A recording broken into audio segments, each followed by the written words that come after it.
Hello बच्चों, सुप्रभात, नमस्कार। सभी को मेरा शुभ आशीष। उम्मीद है कि आप सभी स्वस्थ होंगे।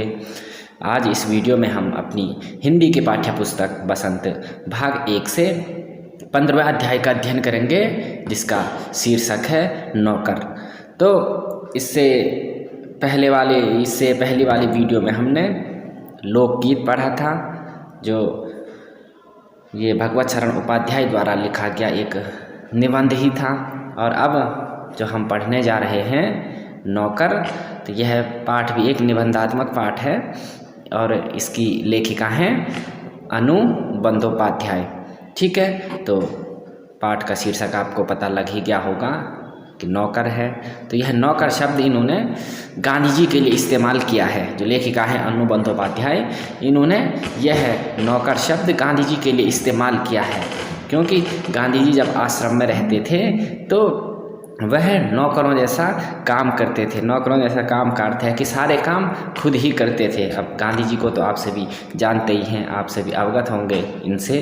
गांधी जी हमारे राष्ट्रपिता हैं और इनका पूरा नाम मोहनदास करमचंद गांधी है। जब हमारा देश अंग्रेज़ों के गुलाम हुआ करता था तो इन्होंने देश को स्वतंत्र करवाने में अपनी अहम भूमिका निभाई थी। सभी को यह प्रेरणा देते थे, खुद नीतियाँ बनाते थे, आगे क्या करना है क्या नहीं करना है यही सबको बताते थे। ठीक है, तो क्या कुछ कहा है लेखिका ने इस पाठ में, तो आइए शुरू करते हैं।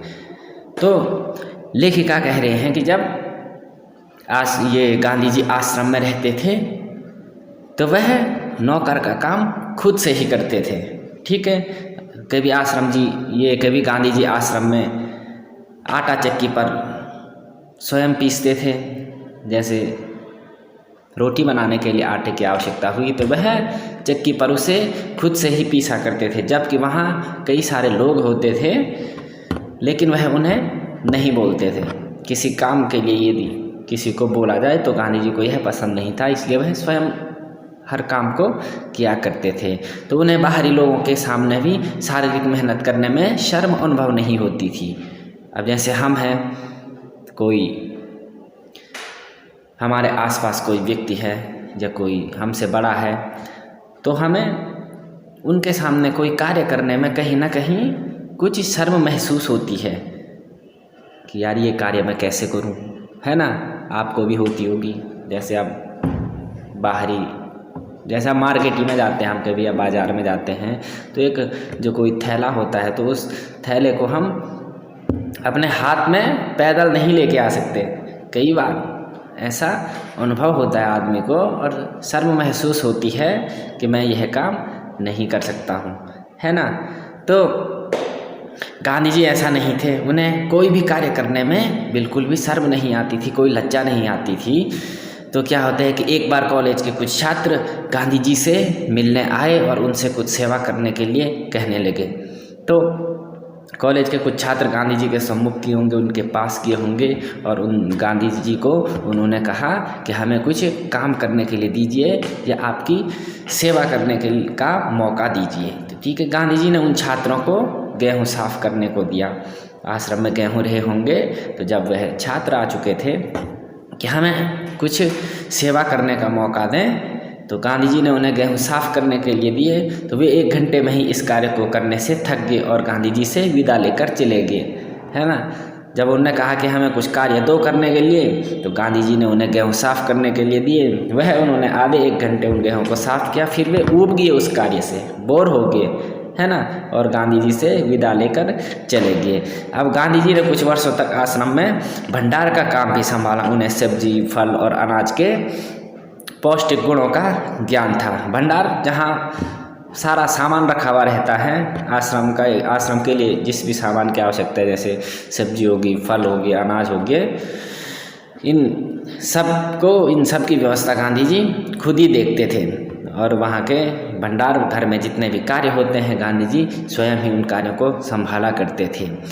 तो अब गांधी जी को भली समझ थी और उनको ज्ञान था कि कौन सी वस्तु में कितनी मात्रा में कौन सी चीज़ पाई जाती है।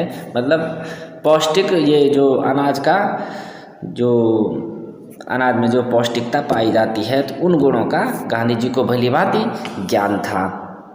अब आश्रम में जितने लोग रहते थे तो गांधी जी उन सभी लोगों को स्वयं अपने हाथों से खाना परोसते थे। और भी जबकि काफ़ी सारे लोग रहते थे वहाँ, लेकिन गांधी जी सारा काम स्वयं ही करते थे। जबकि इतने बड़े आदमी थे गांधी जी, सब लोग उनकी पूजा करते थे, उनके आसपास कई सारे लोग बैठते थे, है ना। तो वह चाहते तो किसी न किसी को कोई काम सौंप देते, खुद आराम से बैठे रहते, लेकिन गांधी जी को यह पसंद नहीं था।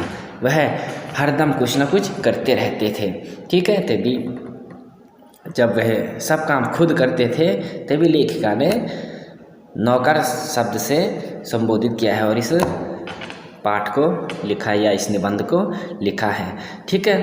तो जब उन्हें यह पसंद नहीं था, किसे, गांधी जी को यह पसंद नहीं था कि जब तक शरीर में बिल्कुल लाचारी ना हो तब तक कोई उनका काम न करे, है ना।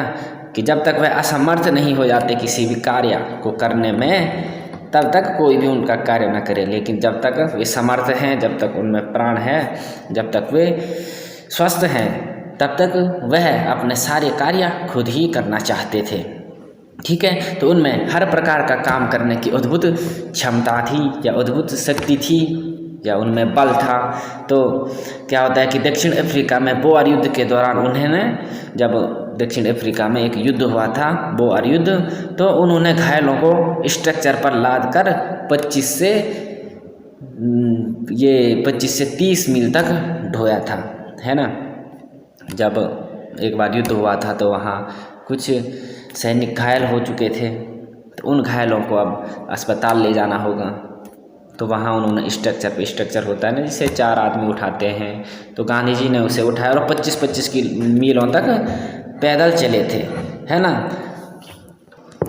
ना। तो ये पिछली बात थी। तो ऐसे ही एक पिछली बात और बताती है यहाँ पर लेखिका कि एक बार किसी तालाब की भराई हो रही थी या भराई का काम चल रहा था, तो उनके साथी वहाँ पर काम कर रहे थे, जो गांधी जी के मित्र रहे होंगे, वह वहाँ पर काम कर रहे थे। तो उन्होंने लौटकर देखा कि गांधी जी ने उन लोगों के नाश्ते के लिए फल आदि तैयार करके रखे हुए हैं, ठीक है। लेकिन गांधी जी खाली नहीं थे उस वक्त भी। जब उनके मित्र किसी तालाब की भराई कर रहे थे, उस वक्त गांधी जी उन सब के लिए, जो कार्य कर रहे हैं उनके लिए नाश्ता, फल वगैरह, इन सब की व्यवस्था कर रहे थे, ठीक है। अब एक बार क्या होता है कि दक्षिण अफ्रीका में रहने वाले भारतीयों की मांगों को लेकर गांधी लंदन गए थे, ठीक है। जो दक्षिण अफ्रीका में भारतीय रहते थे उनकी कुछ मांगें रही होंगी। उन मांगों को लेकर जब गांधी जी लंदन गए तो वहाँ भारतीय छात्रों ने उन्हें शाकाहारी भोजन के लिए आमंत्रित किया, क्योंकि गांधी जी सादा भोजन करते थे, है ना। तो जो वहाँ के छात्र थे, लंदन में कुछ भारतीय छात्र पढ़ते थे, उन छात्रों ने गांधी जी को शाकाहारी भोज के लिए आमंत्रित किया। तो वे लोग स्वयं गांधी जी के लिए भोजन बनाने लगे। तीसरे पहर एक दुबला पतला व्यक्ति भी उनमें शामिल होकर काम करने लगा। बाद में छात्रों को पता चला कि वह दुबला पतला व्यक्ति गांधी जी ही थे, ठीक है। एक बार जब गांधी जी भोज के लिए वहाँ जाते हैं तो वह जो छात्र हैं वह गांधी जी के लिए स्वयं भोजन बनाते हैं। अब वे क्या देखते हैं कि उनके साथ एक दुबला पतला लड़का भी कार्य कर रहा है, उनके साथ हाथ बटा रहा है। तो वह दुबला पतला लड़का कोई नहीं, स्वयं गांधी जी थे। यह उन छात्रों को बाद में पता लगता है। अब दूसरों से काम लेने में गांधी जी बहुत सख्त थे। काम लेने यानी जो कार्य जिसका है उससे वह कार्य जब वे करवाते थे तो इसमें वह बहुत सख्त थे, ठीक है। ऐसा नहीं कि बिल्कुल ढीला ढाला, बिल्कुल आलसी, किसी को कोई काम दे दिया तो उसके बाद वह वो कार्य कर रहा है या नहीं कर रहा है कोई जानकारी नहीं है। लेकिन गांधी जी जब दूसरों से भी कार्य करवाते थे तो एकदम सख्त होकर वह कार्य करवाते थे, परंतु वे दूसरों से अपना काम कभी नहीं करवाते थे, ठीक है।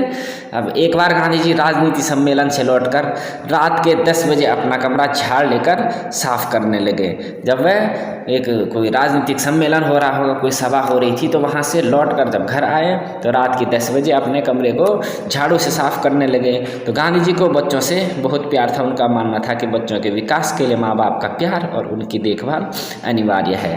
गांधी जी काम तो करते ही थे, है ना, इसके साथ ही वह बच्चों से भी बहुत अधिक प्रेम करते थे और उनका मानना था कि बच्चों के विकास के लिए माँ बाप का प्यार और उनकी देखभाल बहुत अनिवार्य होती है। यदि हमारे जो आप लोग हैं, ठीक है, तो आपके माँ बाप यदि आपको बहुत प्यार करेंगे, आपकी देखभाल करेंगे अच्छी प्रकार से, तभी आप लोगों का विकास हो पाएगा, है ना। वरना कोई ध्यान नहीं देंगे आप पे, ना कुछ बोलेंगे, है ना, तो कहीं ना कहीं आपको दिक्कत होगी और आपका विकास अवरुद्ध हो जाएगा, विकास रुक जाएगा, भली भांति आप आगे नहीं बढ़ पाएंगे, ठीक है। तो इसीलिए गांधी जी ने कहा कि माँ बाप का प्यार और उनकी देखभाल बच्चे के विकास के लिए बहुत आवश्यक होती है, ठीक है। अब दक्षिण अफ्रीका में जेल से छूटने पर उन्होंने देखा कि उनके मित्र की पत्नी श्रीमती पोलक बहुत कमज़ोर और दुबली हो गई। एक बार जब ये गांधी जी दक्षिण अफ्रीका जेल में कैद हो रखे थे, तो वहाँ से जब छूटे तो उन्होंने देखा कि उनके एक मित्र थे, तो उनकी पत्नी पोलक बहुत कमज़ोर और दुबली हुई है, क्योंकि बच्चा बहुत प्रयत्न के बाद उनका दूध पीना नहीं छोड़ रहा था। अब है ना, छोटा बच्चा होता है, जब वह माँ का दूध पीता है तो धीरे धीरे बड़ा हो जाता है, लेकिन उसे वह दूध पीने की लत उससे नहीं छूटती है।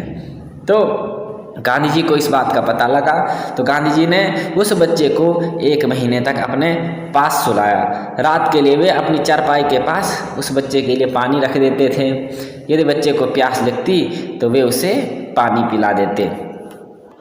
तो इस प्रकार आधे महीने तक जब उन्होंने उस बच्चे को अपने पास रखा तो उससे ये दूध पीने की आदत छूट गई। अब बच्चा बड़ा हो चुका था थोड़ा, है ना, तो लेकिन उसे आदत थी अपनी मम्मी का दूध पीने की, लेकिन उससे वह आदत नहीं छूट रही थी। तो गांधी जी को जब इस बात का पता लगा तो उन्होंने उस बच्चे को अपने पास सुलाया, ठीक है।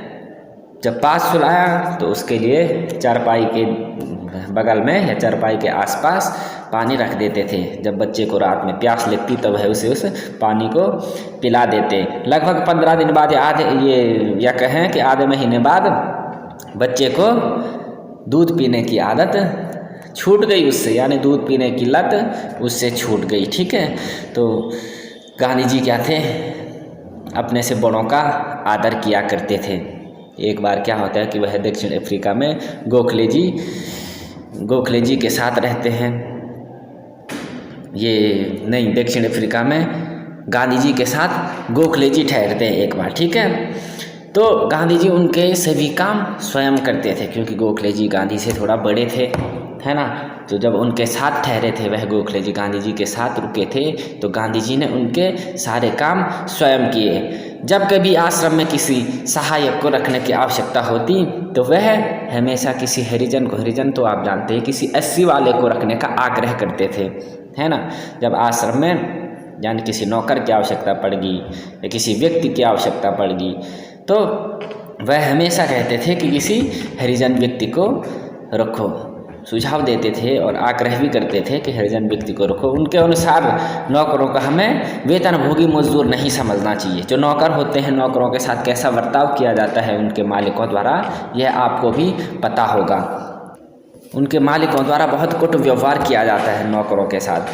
बहुत कम जगह ऐसी होती हैं जहां नौकर को अपने परिवार का सदस्य माना जाता है, लेकिन अधिकांश समय देखने को मिलता है कि नौकरों के साथ ठीक प्रकार से बर्ताव नहीं किया जाता, है ना। तो इसलिए गांधी जी कहते हैं कि जो नौकर होते हैं वह हमें वेतनभोगी मजदूर नहीं समझना चाहिए, बल्कि अपने भाई के समान मानना चाहिए, अपना आदमी मानना चाहिए, अपने परिवार का सदस्य मानना चाहिए। ऐसा गांधी जी सोचते थे, ठीक है, कि यह वेतन ले रहा है, काम कर रहा है तो वेतनभोगी हो गया वह, क्योंकि वेतन लेता है। तो गांधी जी कहते थे कि हमें उसे ऐसा नहीं समझना चाहिए, अपितु अपना भाई जैसा समझना चाहिए, उसे उचित मान सम्मान देना चाहिए।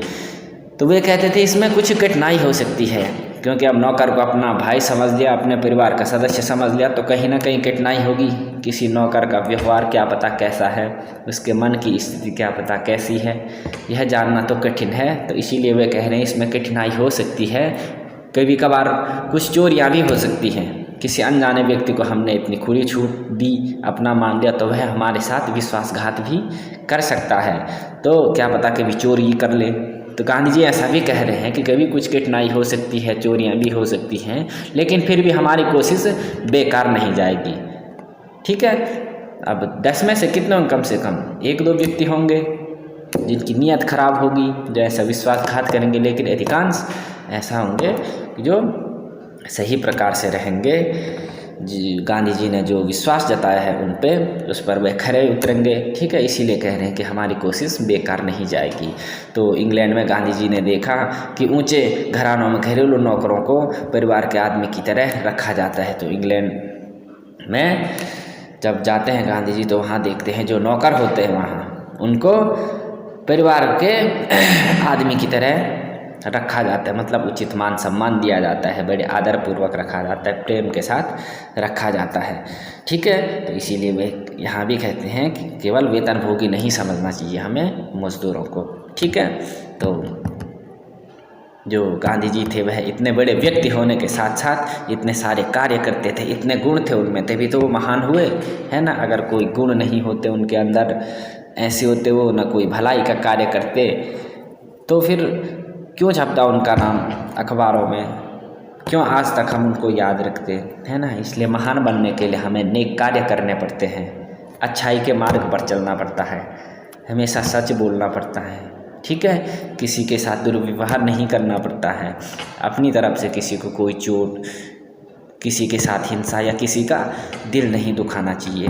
ठीक है, तो यह प्रेरणा, यह सीख हमें गांधी जी से लेनी चाहिए। और जब भी हम गांधी जी के विषय में पढ़ते हैं या उनके बारे में सुनते हैं तो यह सारी चीज़ उजागर हो जाती है, ताज़ा हो जाती है। गांधी जी का अर्थ क्या है? अहिंसा, सत्य, प्रेम, इनकी मूर्ति हैं गांधी जी। ठीक है, तो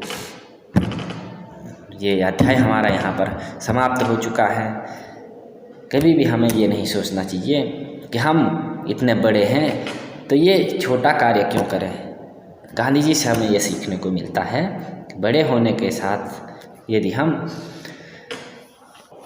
भलाई के रास्ते पर चलें, अच्छाई के मार्ग पर चलें, तो हमारे साथ बहुत भीड़ आ सकती है। जैसे अब गांधी जी जिस राह पर चलते थे उस राह पर सैकड़ों हजारों आदमी उनके साथ चलते थे।